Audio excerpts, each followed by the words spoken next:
Welcome, Lee Fraser from Tin Top Racing News and Views, and I am with Stewart Lines, boss of Maximum, series coordinator for TCR and TCT these days. How are you going, Stewart? Yeah, good. Thanks for talking to me.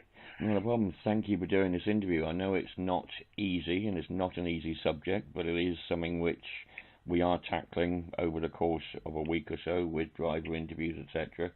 I know. Let's start with the main point of view, with the main focus from you. I would have thought, and that would have been with Tom, your VW driver, who sadly took his own life. Yeah. I mean, it was a devastating blow for all of us, but we were working with Tom, and he was having a fantastic time on the track, and he was winning races, and we'd got him to the situation where a lot of people who race cars, that's what they're striving for, really. We'd put him in a good place in the motorsport arena, and I think that's where his happy time was. But behind the scenes, there was obviously a lot of negative stuff going on, which we had no control over, and we wasn't. I'm not saying we wasn't aware of it, because I think a lot of people were aware of his issues off track. But it was when he was with us, we kind of like ring fenced him a bit from all that. But then when the racing was finished, he went home, and things kind of like in between the events, they were getting worse and worse and worse, which was not the best for anybody. This is something that we keep hearing, that, and again I'll refer to it. The racing weekends themselves, they were like a honeymoon period for a lot of drivers. You've got motorsport family all around you. You're always doing something. You're always busy. You've got the adrenaline rush, and then when everything's packed away, drivers go home. If they're in a good place at home, perfect. They can talk about it, deal with it. But there are a lot of drivers who sounds very similar to Tom, who are not in such a happy place at home. Is there anything as organisers and team bosses that you feel that you're able to do to help that situation, or is it that you really are isolated from them once the weekend's over? I think a lot of teams are isolated from the drivers, because once they're there, they see them 7, 8, 9, 10 weekends a year, and it's kind of like, it's like going on holiday with someone, really. You're there. I mean, I was shared a room with Tom on his last meeting, and we went out and socialised, and it's just that as soon as the meeting's finished, they're gone. Apart from a bit of contact via social media or telephones or whatever people use, because they live. A lot of the drivers that race for the team, so they don't live in the town we live in. They don't live in Birmingham, where we're from. Some of them are like 200-300 mile away. And to be fair, you pick drivers up through the pit lane. You meet them in the pit lane, and you don't really know anything about their background or their personal life or any of this. You pick them up, and you only see them when they're happy as anything, because they're going around the track in a race car. So as soon as you do a deal with them, I mean, some of the drivers we've had through the books, I've never even visited their house or anything. You just do not know. There could be anything going on behind the scenes that you're not aware of.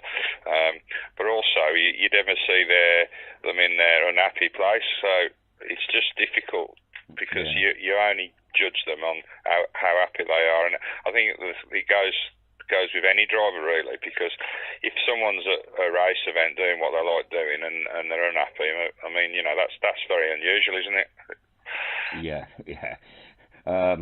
Someone said that we keep doing it because we enjoy it, but then I'm like, you mentioned social media there as well. It's a weird thing, that social media, isn't it?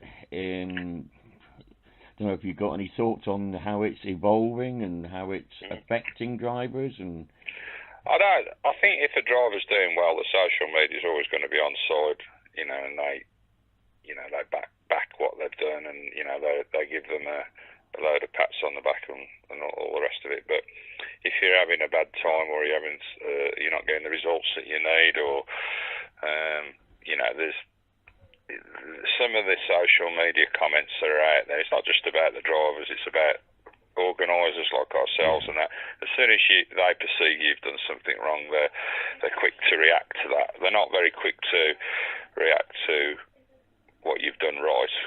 They just pick up on the issues. And I mean, it's like we had an accident this weekend.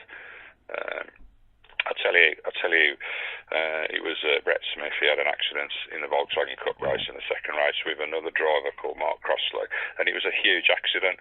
He stopped the meeting for an hour, and we picked the pieces up afterwards. Both cars were destroyed, and the car. Luckily Brett Smith, looking at the car, he's lucky to walk out of it alive. To be fair, but he's okay. But on the social media, we use live stream and all the other avenues to promote the event.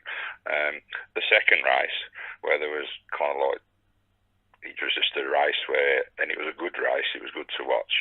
The actual views and the hits on the social media were a level which was okay, but not massive. But the first race, when people found out there was an accident and it was quite serious, the social media must have gone into overdrive, because the hits on that crash were phenomenal. Yeah. And it's like people are just looking for problems. I think they're drawn to it like moths around a light bulb. It's a tricky situation where I think social media sometimes they're aiming in on negative things too much, when maybe they should do a bit of more positive stuff. Give people a bit more credit about just normal stuff, really, rather than kicking them in the teeth if they think something's not gone right for them.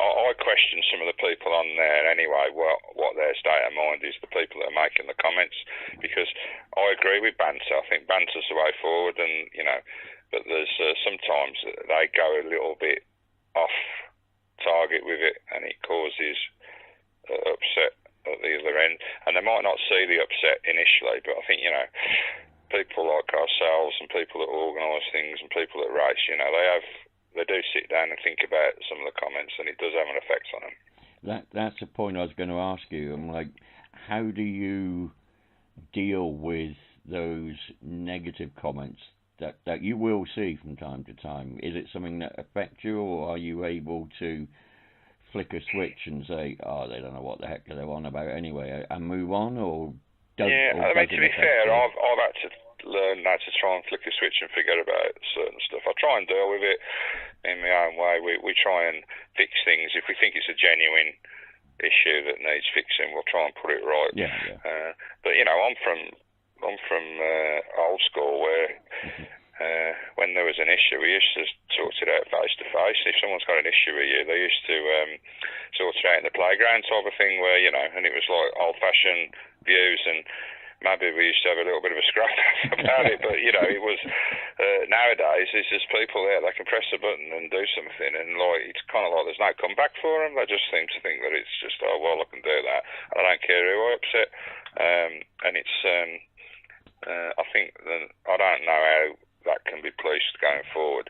But in motorsport, there's supposed to be a situation to stop people within the sport having a go at other people within the sport. There's supposed to be rules and regulations for that, but there's no rules and regulations for just the general public or anyone that thinks they can have a go at you. But as you say, it's just kind of like, I think going forward, if someone's consistently negative about what we're trying to do or anything that we're trying to achieve, the best thing that we've done now, we just delete them. Yeah. And then they get upset because they've been blocked. I think we're not being reasonable, but we just don't want. I agree with criticism, because we are trying to improve things of what we're doing. But if it's kind of like 90% criticism and 10% giving you a bit of a leg up, then it kind of like think, well, we don't want to be listening to that anymore. It's not worth it. Life's too short. So. Yeah, there is definitely a fine line between critiquing and criticism just for the sake of it, isn't it? And I know as a group organiser myself on social media and things like that, we do try and block a lot of it, but there, as you say, that people tend to go for it, whereas they wouldn't face to face, and it is hard, it is complicated. But I just wish people would think more about, that's an actual person that you're trying to slam down there. Yeah, and it's like, it's a bit emotional motorsport. When you're on a high, it's fantastic. But it's 20% high, 80% low. Because the bottom line is it costs a lot of money. And people, it's easy if you've just got the money anyway. You don't notice it's gone. But a lot of people are just, they're virtually robbing banks to get there, aren't they? It's not kind of like an easy process. I mean, from when I was racing in touring cars and stuff like that, it was so hard to get any money around us to get there. And then when you got there, it was great to be there, but that presented another load of problems because you're under so much pressure to just keep the car on the track and do a reasonable job. And when you've got no money to fix the car, if anything goes wrong and stuff like that, it's kind of like you probably don't drive at your best anyway at that level. It's not like going there where you've got a deal where it's a free drive and they pay for all your damage. You can drive in a different way because your brain thinks differently. But I've done well at club level and to a certain extent a bit of TCR stuff and brick car. I've had some great results, but I was in a position there where if anything went wrong, I could fix it afterwards because I had the financials. But the higher up you go, I know everybody wants to get there, but it puts you in a situation where you do get a bit depressed about it all. It kind of like it can affect you, and you sit in the back of your camper at a touring car meeting, and you're frightened to come out of your camper, and you're frightened to go back out on the track because you're worried about what could go wrong, and you end up not doing the job that you're supposed to be able to do. Yeah, indeed. We've spoken to numerous drivers at different times, and they have admitted to not going for a gap just in case something went wrong because they couldn't afford the repairs because money is that tight. No, that's no way to go into a race mentally. That's poor. That's poor. I see it at all levels. It doesn't matter whether you're at a club level or a high level. At the end of the day, you've either got the money or you haven't. And if you haven't, because I see people make a decision to go for a gap or whatever, and they end up with a big bill, and it's season over. The only difference with club racing and the BTCC, for example, is that at club racing you can just go home, park your car up in a million bits and forget about it. But with BTCC, the pressure that we were under was that you had to get your car out for the next race, and it doesn't matter what happened to it because the facilities were there, and the licence rules are that you have to get the car out. And also, in between races, if you had a bad weekend that had cost you a fortune, you had to be at the next meeting, otherwise you'd lose all your investment and your licence. So the money had to go out of the account whether you liked it or not, and there was times when we didn't know where the money was going to come from. So there's all this spread, and it does affect you mentally, and that it does. It really puts a pressure on you that you probably think, Christ, what have I let myself in for? Okay, then, just to sort of wrap this up then and try and end it on a high, even though, like I say, it's not a nice subject to be dealing with. If you had to give some sort of advice or help to somebody who is struggling, what sort of things would you be able to offer? I think they should. I think there's a lot of people out there that think they're going to race at a level that realistically they should lower their expectations and probably race somewhere where they know if it's costing 20 quid to do it, they need to make sure they've got £22 coming in. But there's a few people there that put themselves under a situation where it's costing £20, but they've only got £15, and that's a licence for disaster, really. And I think going back to my driver Tom Walker, that he was always struggling for money, although we got him to some great results. There was always an issue with sponsorship and that, and I think that was playing on his mind as well. So when although he was doing well with us at the end, he used to go home thinking, well, I've had that big bill. So at the end of the day, Monday morning the bill appears, so that must have put him in some kind of a depression as well.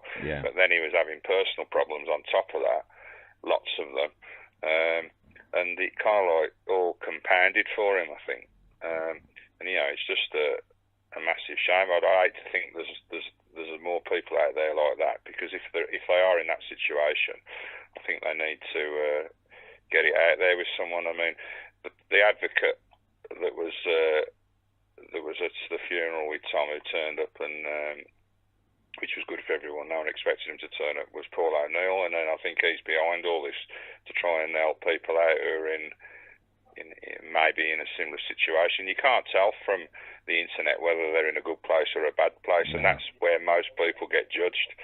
So when you actually meet someone in person, you've got more of a judgment on where you think they are.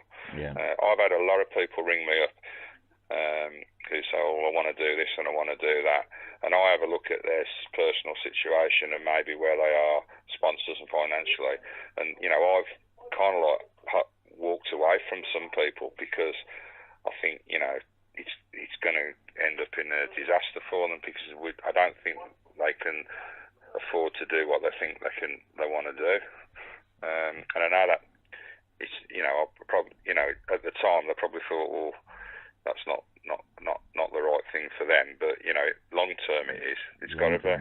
Yeah, definitely, and that sounds like the responsible way to be. So I wouldn't want to just say to someone, you need to be in that car, and well, I'll do what I can to get you in there, and then worry about it afterwards. That is not healthy for the industry, and I see it happening a lot. If someone can't afford it, I'll take that as a good thing. If someone says to me, "Oh, I can't afford that, Stuart. I can't afford to do that," that's the right thing for them to do. They shouldn't be afraid to say that. They shouldn't just walk into something that they can't get out of afterwards, and they end up, because having a bit of debt around you and if they are a bit having other issues, it's going to compound the problems for them. Yeah, definitely. Okay. Thank you for that I could write a book about it, to be fair, over the last 24 months, but it's just, I think it's just something that's going to gather a bit of momentum, this, and I think, the Tom Walker thing, I hope it's an isolated situation, but, it wasn't.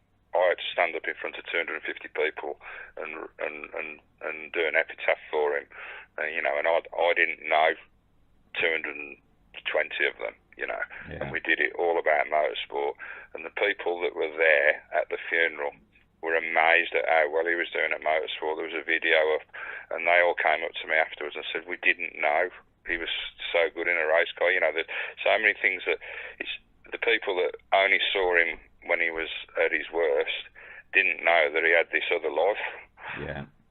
And it was that was quite eye-opening, really, because the people that have got these issues, they don't share anything with anybody, do they? They just